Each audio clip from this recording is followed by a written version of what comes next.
10-10 लाख रुपए 27 बच्चों से, उनके अभिभावकों, माता पिता से। यूजीसी नेट में जैसे ही धांधली की बात सामने आई,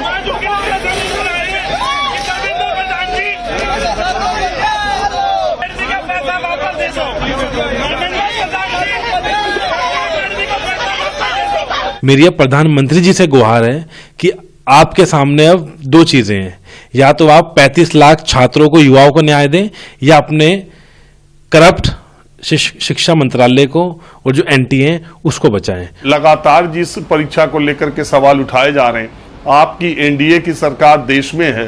43 भर्ती परीक्षा रद्द हुई है, जिससे प्रभावित करीब 1,75,00,000 युवा बेबस है, मजबूर है और गुस्से में है। पर ऐसा क्यों होता है कि क्या सरकार ने इससे पहले परीक्षाएं नहीं कराई हैं? परीक्षा होती थी इस देश में, परीक्षा लीक नहीं होती थी, लोग परीक्षा देते थे, किसी का सिलेक्शन होता था, किसी का नहीं होता था, नौकरियां भर दी जाती थी, लोग बेरोजगार हैं। पकड़े जाने पर नाम सामने आया पुरुषोत्तम रॉय का।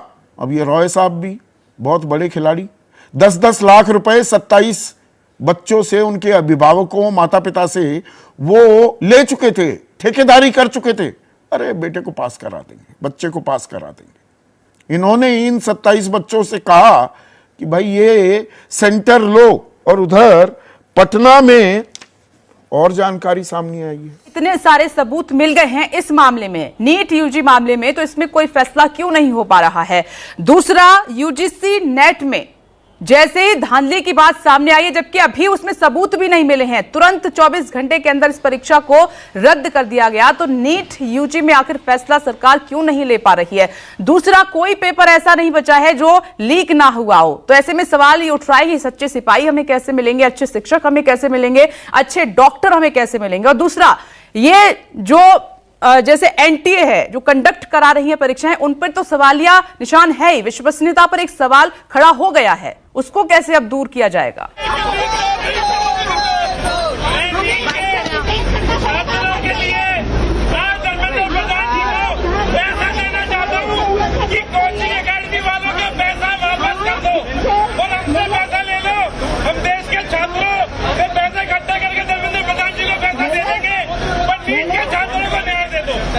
समाज उनके लिए पैसा लेकर आए हैं, समाज उनके लिए जमीन बनाए हैं कि जमीन दो प्रधान जी,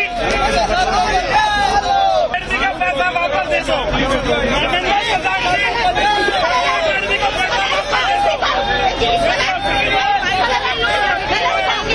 प्रधान जी, का पैसा वापस दे दो,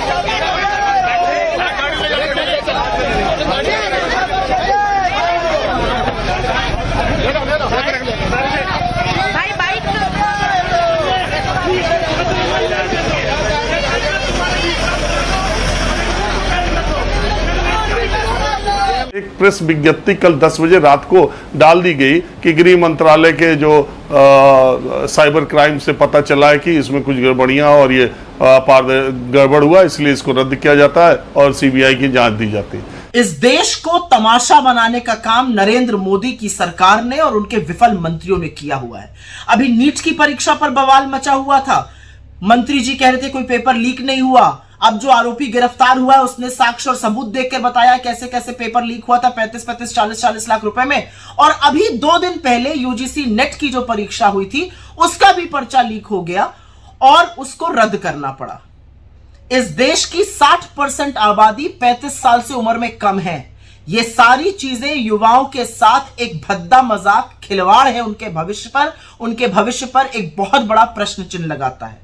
असलियत तो यह है कि पिछले 5 साल में 43 भर्ती परीक्षा रद्द हुई है, जिससे प्रभावित करीब 1,75,00,000 युवा बेबस है, मजबूर है और गुस्से में है। पर ऐसा क्यों होता है कि क्या सरकार ने इससे पहले परीक्षाएं नहीं कराई हैं? परीक्षा होती थी इस देश में, परीक्षा लीक नहीं होती थी, लोग परीक्षा देते थे, किसी का सिलेक्शन होता था, किसी का नहीं होता था, नौकरियां भर दी जाती थी, लोग बेरोजगार हैं। और उसके बाद जब परीक्षा देने जाते हैं तो परीक्षा लीक हो जाती है। असल में मोदी जी के और उनके मंत्रियों को कोई फर्क ही नहीं पड़ता। उनके बच्चे बड़े बड़े फॉरेन यूनिवर्सिटीज में पढ़ते हैं, उनको क्या फर्क पड़ता है आपके बच्चे गाजर मूली की तरह भरकर जाएं, परीक्षा दें, पेपर लीक हो जाए। कभी इन लोगों ने सोचा है कि इस पेपर लीक का लोगों की मनोस्थिति पर क्या फर्क पड़ता है? बच्चे दिन रात मेहनत करते हैं, सुबह 4-4, 3-3, 4-4 बजे उठकर मेहनत करते हैं, पूरी पूरी रात पढ़ते हैं, न खाने का न पीने का कोई हवाला नहीं है, दिन भर पढ़ते हैं। माँ बाप एक रात की रोटी कम खाते हैं कि बच्चा पढ़ जाए, फीस इतनी बढ़ा दी गई है, कोचिंग सेंटर का अपना अलग ही तमाशा है। और उसके बाद जब पढ़ लिख कर परीक्षा की बारी आती है तो पैसे देकर फिर एक बार एक निवाला कम खाकर पैसे देकर फॉर्म खरीदा जाता है। बच्चे गाजर मूली की तरह परीक्षा वाले दिन भेड़ बकरी की तरह ट्रेनों में बसों में लद कर जाते हैं, परीक्षा देते हैं। परीक्षा अच्छी हुई बुरी हुई वो एक तरफ है, लेकिन फिर पता चलता है पेपर लीक हो गया। और पेपर छोटे मोटे एग्जाम का नहीं, पेपर नीट का लीक हो रहा है, नेट का लीक हो रहा है, आर्मी रिक्रूटमेंट का लीक हो रहा है, पुलिस भर्ती का गुजरात से लेकर यूपी तक लीक हो रहा है, यूपी टेट लीक हो रहा है, एक के बाद सीबीएसई के मैथ्स और अंग्रेजी के पेपर लीक हो रहे हैं, एक के बाद एक पेपर लीक होता जा रहा है। तो ये किसकी जिम्मेदारी है? ये जो पेपर लीक माफिया है, इसके खिलाफ कार्रवाई कौन करेगा और कार्रवाई क्यों नहीं हो रही है? और हर बार कहीं ना कहीं पेपर लीक माफिया के जो तार हैं वो या तो गुजरात से या भाजपा से जुड़े हुए पाए जाते हैं, भाजपा के नेता उसमें संलग्न रहते हैं। लपक के आके क्लीन चिट दे दी धर्मेंद्र प्रधान ने, पेपर लीक नहीं हुआ। अब क्या बोलेंगे जब नीट का पेपर लीक हुआ? 24 लाख बच्चे वहां पर, यूजीसी नेट में 10 लाख लोगों ने इम्तिहान दिया, कौन जिम्मेदार है इन चीजों का? तो असलियत यह है कि पूरी तरह से उदासीन, पूरी तरह से अकर्मण्य और सरकार की विफलता का जो सबसे बड़ा दंश है, जो सबसे बड़ा दर्द है, वो इस देश के युवा को झेलना पड़ रहा है। उसने आपको सबक सिखाया है, लेकिन आप शायद अभी सबक सीख नहीं पाए हैं। लेकिन इस देश के भविष्य के साथ, इस देश के युवाओं के साथ खिलवाड़ करना बंद कर दीजिए। पेपर लीक माफियाओं का नहीं, युवाओं का सहारा बनिए, उनको संरक्षण दीजिए। मैं फिर वही मांग करता हूं कि एनटीए को तुरंत बैन कर देना चाहिए, उस पर एक सख्त कानूनी कार्रवाई करनी चाहिए। साथ के साथ मेरी अब प्रधानमंत्री जी से गुहार है कि आपके सामने अब दो चीजें हैं, या तो आप 35 लाख छात्रों को, युवाओं को न्याय दें, या अपने करप्ट शिक्षा मंत्रालय को और जो एनटीए है उसको बचाएं। और कहीं ना कहीं आप देखेंगे धर्मेंद्र प्रधान जी बार बार एनटीए को बचाने का काम कर रहे हैं। ऐसा क्या उनकी मजबूरी है कि वो एनटीए को बचाने का काम कर रहे हैं? कहीं ना कहीं मुझे लगता है अब धर्मेंद्र प्रधान जी जो पेपर लीक की धांधली का ये जो व्यापार शुरू करा एनटीए ने, इसमें खुद शामिल है। स्टूडेंट यूनियन है आप, क्या आगे कदम रहने वाले हैं? क्योंकि नीट को लेकर लगातार आप लोगों ने सवाल, हमने 24 तारीख को तो संसद घेराव करा था, उसमें अब हम नेट के जो हमारे विद्यार्थी थे उनको भी हम अपील करेंगे कि वो आएं, और साथ के साथ कल भी हम प्रदर्शन करेंगे।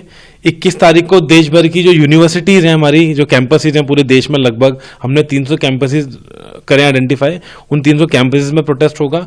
और 24 तारीख को जो पहला दिन है संसद का, जब वहां शपथ ग्रहण भी चलेगा नए सांसदों का, उस दिन हम छात्र संसद घेराव करेंगे, जिसमें हम नीट के छात्रों की न्याय के लिए गुहार लगाएंगे और नेट की जो धांधली हुई है। और आप देखेंगे बहुत कॉमन पैटर्न बन गया है, जो एनटीए, जो शिक्षा मंत्रालय एक पेपर ढंग से नहीं करा सकता तो उसकी क्रेडिबिलिटी में इतना बड़ा सवाल खड़ा होता है। अब देश के तमाम जो छात्र हैं, आपको पता है देश में 60% युवा लोग हैं, तो उनका कहीं ना कहीं ये जितने भी अब एग्जाम्स हो रहे हैं उसको धांधली को देखते हुए उनका मनोबल टूट रहा है। तो इस देश के युवाओं के, छात्रों के मनोबल को टूटने नहीं देना चाहिए सरकार को, तुरंत एनटीए को बैन करना चाहिए।